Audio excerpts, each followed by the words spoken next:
Et on passe à l'éclairage de Christian Boulet. On va découvrir avec vous ce soir, Christian, une page peu connue de l'Afrique ancienne. Un héritage qui fait référence à ce qu'on appelle aujourd'hui les droits de l'homme ou encore la bonne gouvernance. Et pour débuter, on va faire un voyage dans le passé. Oui, Linda, je vous amène dans l'Empire du Mali entre le XIIIe et le XIVe siècle.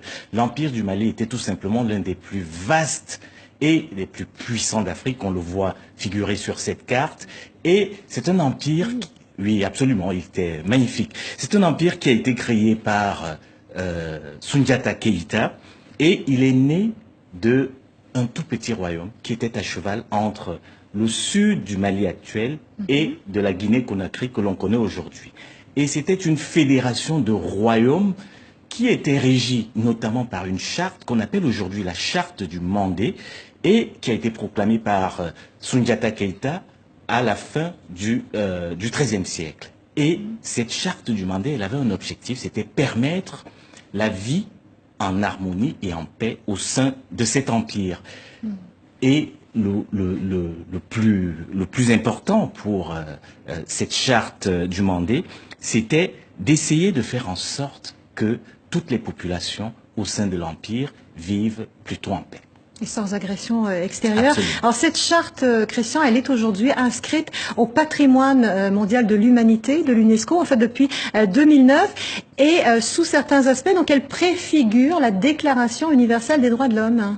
Absolument. Dans son article 5, par exemple, cette charte du Mandé, je rappelle que nous sommes au XIIIe siècle, au cœur de l'Afrique, dans cet empire du Mali, cette charte dispose que chacun a le droit à la vie et à la préservation de son intégrité physique. En conséquence, toute tentation d'enlever la vie à son prochain est tout simplement punie de la peine de mort. C'est l'article 5 de cette charte.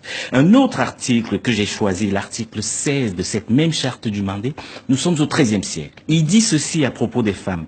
Les femmes, en plus de leurs occupations quotidiennes, doivent être associés à tous nos gouvernements, évidemment les gouvernements de l'époque de l'Empire.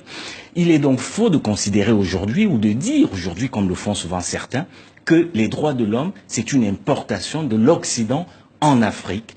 Un argument qu'on entend bien souvent lorsqu'il s'agit pour les autorités locales de respecter les droits, les libertés individuelles ou collectives en Afrique. Une charte très très moderne, très avant-gardiste. Christian, on quitte le XIIIe siècle pour le XIXe siècle avec l'empire du Wassoulou.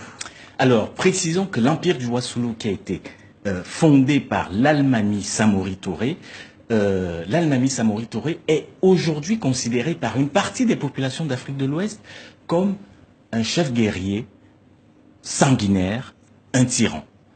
C'est la conséquence directe des conquêtes de l'Almami Samori Touré pour agrandir son empire, mais aussi ses confrontations avec le colonisateur français. Et justement, une autre partie, tout aussi nombreuse, des populations de l'Afrique de l'Ouest, considère l'Almami Samori Touré comme un grand homme et surtout un résistant à l'invasion coloniale française.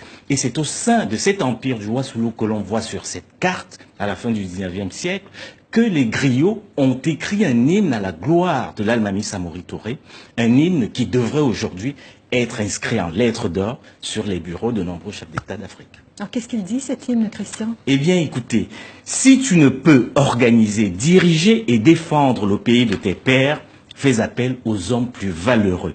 Si tu ne peux dire la vérité en tout lieu et en tout temps, fais appel aux hommes plus courageux. Si tu ne peux exprimer courageusement tes pensées, donne la parole aux griots. Si tu ne peux être impartial, cède le trône aux hommes justes.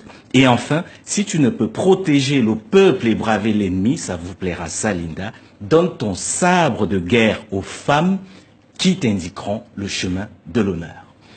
On va écouter un extrait? Absolument. En langue originale. L'hymne de l'empire du Wassoulou proclame: si tu ne peux organiser, diriger et défendre le pays de tes pères, fais appel aux hommes plus malheureux. Si tu ne peux dire la vérité en tout. Voilà un hymne qui a été célébré par le célèbre Bembeya Jazz. Absolument, le Bembeya Jazz, un orchestre guinéen qui avait été fondé en 1961. C'est la Guinée de Sékou Touré juste après l'indépendance en 58. Merci beaucoup, Christian.